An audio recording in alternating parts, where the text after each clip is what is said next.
Bonjour. Oui. Et je vais commencer par cette question. Pouvez-vous vous présenter et surtout vous présenter, votre projet?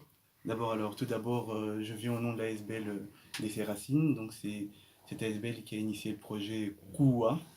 Et tout d'abord, un petit mot sur Laisser Racine. Laisser Racine est une structure qui a pour vocation de mettre en avant l'excellence congolaise et les différentes cultures congolaises et leur beauté au travers de conférences et d'autres types d'événements comme des dîners.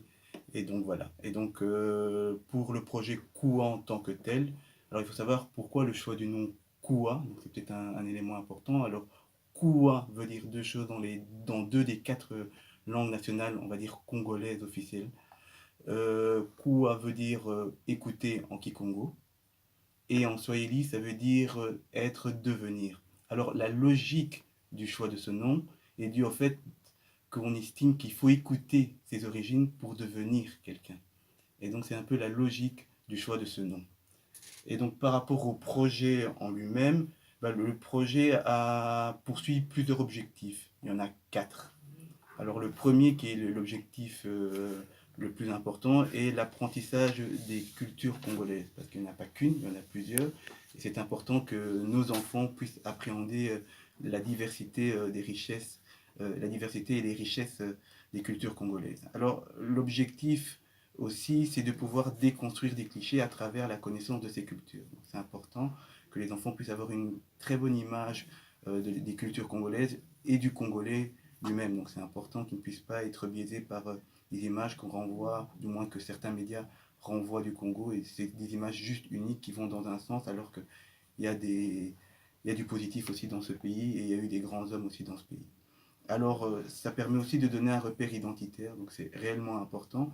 Et puis le but ultime est que l'enfant puisse se sentir épanoui et fier de ses origines. Donc c'est extrêmement important qu'il puisse marcher la tête haute en disant voilà, je viens d'un pays doté de plusieurs cultures et donc je peux être fier de mes origines car je viens de pays où il y avait des sociétés précoloniales, c'est important, j'ai bien dit, qui étaient riches, qui étaient fortes et qui étaient structurées. Donc c'est important.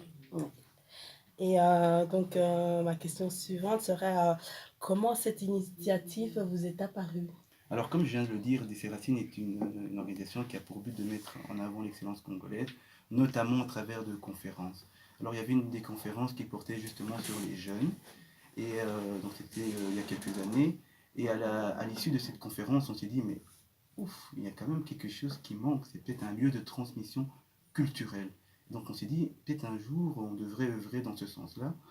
Et donc on a mis ça un peu au placard. Et puis, quelques années plus tard, DC Racine organisait des jeux qu'on appelle les jeux de chez nous. C'est mettre, je veux dire, pouvoir montrer aux enfants les jeux que les enfants du Congo jouent au Congo.